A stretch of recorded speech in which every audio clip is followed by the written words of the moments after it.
Imagine you're at your favorite restaurant, excited to order a meal that you've loved for years. But when you open the menu, you see something shocking. Well, guess what? The price have doubled. Suddenly, that simple joy feels like a burden.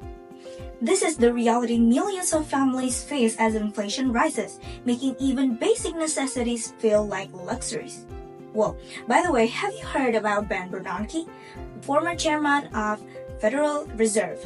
He once said that it must be awfully frustrating to get a small raise at work and have it all eaten by a higher cost of commuting. Well, this frustration is experienced by millions of people when inflation increases the prices of daily necessities. But is it all bad? Well, let's explore how inflation impacts our daily lives and how it may, surprisingly, bring some hidden benefits. Hello everyone, my name is Shafira Salma Ramadhani, but you can just call me Shasha. Today, I'll be discussing the topic from my essay, Inflation on the Dinner Table, or is known as the impact of rising essential goods prices. Inflation, especially in the prices of food and other essentials, creates a significant financial strain on households. However, while inflation brings challenges, it also offers opportunities for positive change in our financial habits. In this speech, I'll highlight two key points. First, how inflation encourages reasonable spending habits, and second, how it leads consumers to prioritize essential goods over luxuries. Let's begin from my first main point. Inflation encourages reasonable spending habits. When inflation hits, prices for essentials like food skyrocket, forcing families to adjust their spending habits. This adjustment often means cutting back on non-essential expenses, such as eating out or purchasing luxury goods. While this might sound restrictive, it actually promotes better financial discipline. For instance, families might shift from dining at restaurant to cooking meal at home, which is not only cost-effective but also healthier. This adjustment helps people develop the ability to distinguish between wants and needs, leading to more mindful spending. Over time, this financial discipline can create a more stable and resilient household's economy. Let's continue to my second main point. Inflation promotes prioritization of essential goods. Another impact of inflation is that it pushes consumers to focus on essentials like food, housing, and healthcare. With limited purchasing power, families naturally prioritize their resources on what truly matters. For example, rather than splurging on brand name products, consumers may opt for more affordable alternatives or generic brands. This behavior reflects a shift in financial priorities, putting survival and long-term well-being ahead of temporary indulgences. This ability to adapt and focus on core needs can make households stronger in the face of future economic challenges. To conclude, while inflation undoubtedly brings economic hardships, it also fosters positive habits like mindful spending and prioritizing essentials over luxuries. These habits can lead to stronger financial discipline and greater resilience in managing budgets. So, while inflation may take a bigger bite of our wallets, it also forces us to sharpen our financial instincts. Well, like a hidden benefit we might overlook during tough times. So, the next time you notice rising prices, think of it not just as a burden, but as an opportunity to build resilience and rethink your priorities. Inflation may be frustrating, but perhaps it also teaching us a valuable lesson about what truly matters on our dinner table. Well, I guess that's all from me. Thank you!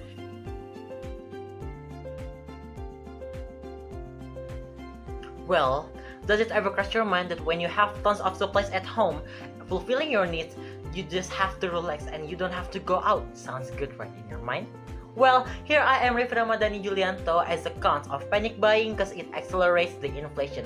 Through and through our lifetime, there is people who are preparing gold for war, when the other side there is people who had nothing but their souls. When the wind touches the skin dearly, the government made a policy due to COVID-19 pandemic.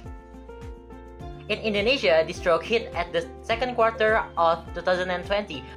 By Department Case number 21, 2020, Indonesia declared that the COVID-19 situation is a pandemic and need to be handled by social distancing and mobility limitation. Due to the limitation of mobility during COVID-19 pandemic, preparing supplies for daily needs has been a suggestion from the government to the society. But one thing about preparing that we should be ready for all of the unpredictable moment. But following the government policy can be a boomerang for ourselves. Why is that? So, when everybody has their own supplies of need for several months, it feels good to know that you don't have to go out and has the risk to get caught by the sickness. And when this happens and you don't think about the others and just buy the product in a massive amount, it can cause the supply drop lower dramatically. Panic buying refers to a behavioral phenomenon where people buy a product in massive quantities in anticipation of supply problems due to a severe crisis or a disaster. The effect of the pandemic brought down the economy sector to its lowest during this time. This shocking moment triggered a phenomenon called panic buying, as I recall before. The phenomenon just makes the economy drop lower. The increased mortality rate due to the COVID-19 pandemic forced people to stay at home, as evidenced by the global stay-at-home movement. As the consequences, panic buying became a common phenomenon at this pandemic situation. Well, during the momentum, we were already facing the inflation crisis because of the decreasing in international trade, tourism, and currency, and panic buying just made the situation worse. It caused the inflation drop so fast until it almost hits rock bottom. And when it comes to product supply, there is no always fulfilled because there is gonna be a limitation, even when it produced with the hundreds of machines. And since there is so many layoffs done by the industrial sector due to the limitation of mobility, a company can only make a smaller amount of supplies. Let's call it a case. Tissue perhaps. Tissue has been a convenient thing for us to clean, to wipe, it absorbs liquid, and etc. Its material came from wood. It took a long time to produce. And since there is so many layoffs, the company can only make a small amount. And when the other side, there is a group of people scared of not having it, so when there's the supply, they just buy it in a huge amount. And then on the other side too, there is a group of people who had nothing. Well, due to the basic economic law, when the supply is low, then the demand is gonna increase because the exclusivity and then the limit of the production. It fastens the inflation because with a low stock, then there will be a low transaction. A low transaction can only make the money circulation move in a not healthy way. During the inflation, the society should care more about the others. Well, they have the instinct to survive. I think they should have the empathy too for the others. Because if we just being selfish and fulfilling our needs, our ego, then there will be guilt upcoming when there's other people who had nothing and it causes by us. Well, it's been 2 years since the pandemic situation is over, and I think the government action on overcoming this situation is too slow in the economic sector, health sector, and the other sector too. Economy needs stability, so it can go with the never-ending cycle in a healthy way and cooperate with the company and the society and the government. Well, furthermore, in the future, maybe there is gonna be another economic challenges, and I hope the government and the society already learn from these cases and not repeating the same mistakes. Thank you. Hello everyone, my name is Nazmi. I am from Group 9 and I want to present my recommended essay about cigarettes as a contributor to state revenue. Why cigarette consumption continues to rise amidst excise tax increase. Cigarettes are one of the most extraordinary products from processed tobacco packaged into a rod that is able to make users feel addicted. The reason why cigarette consumption in Indonesia remains high is that cigarettes have been a part of our culture for a long time, starting from kretek cigarettes to the development of filter cigarettes. In addition, the stigma that smoking is a sign of masculinity has become a social norm in society.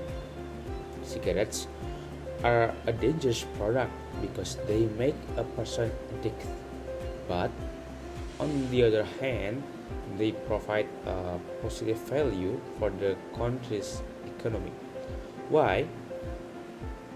Talking about the positive value, according to the Ministry of Finance of Republic Indonesia, the cigarettes industry contributes about 226 trillion in excise revenue in 2022, an increase of about 109% compared to the previous 10 years.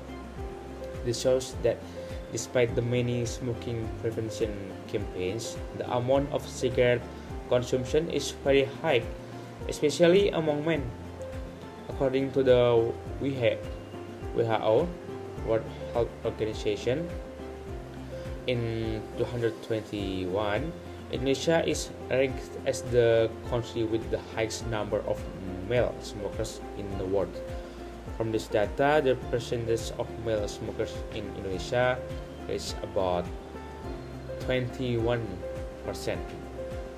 Although the excise tax on tobacco products continues to increase every year, it doesn't have much effect on suppressing cigarette consumption.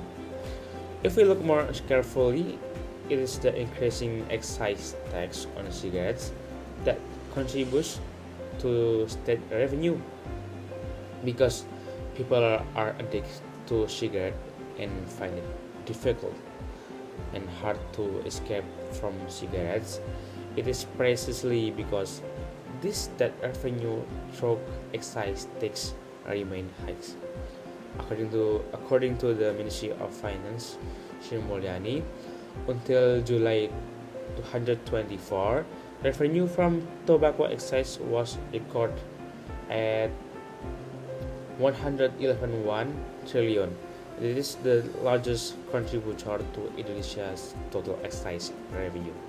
So, it can be concluded that cigarette consumption in Indonesia shows a high trend going forward, with excise tax continuing to increase every year coupled with the enhanced social culture of smoking. It will contribute a large amount of revenue to the country.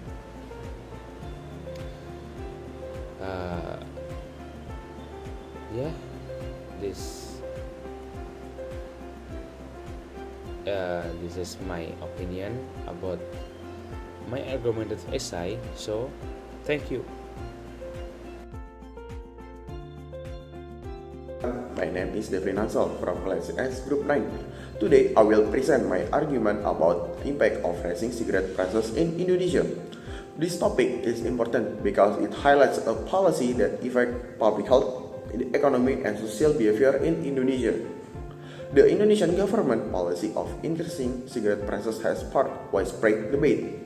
On one hand, it is sort of an effective measure to reduce smoking rates, particularly among teenagers and low-income groups. Smoking is a major cause of health issues, such as coronary heart disease, which is one of the leading causes of death in Indonesia. By discouraging smoking, this policy directly contributes to a healthier population. Additionally, the policy benefits the economy. Higher cigarette prices have led to increased excise tax revenue, which reached 111.3 trillion by July 2024. This revenue supports crucial national development programs, including healthcare and education, benefiting society as a whole. However, the policy is not without challenge. Despite its success in targeting price-sensitive smokers, wealthier individuals and those with strong addiction often continue smoking. This limits the policy overall effectiveness in reducing smoking rates. Moreover, the economic impact on the cigarette industry must be considered.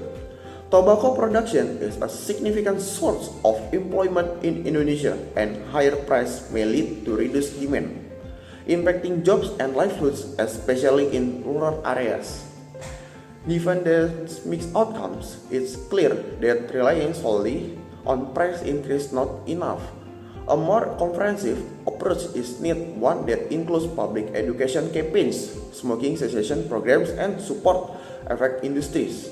Such measures can amplify the positive impact of the policy while mitigating its downsides. In conclusion, increased cigarette prices is a crucial step toward reducing smoking and improving public health in Indonesia. However, it is not a complete solution. By combining this policy with other strategies, we can ensure greater success in creating a healthier society and stronger, more sustainable economy. Maybe that's all from me, Devlin. Thank you.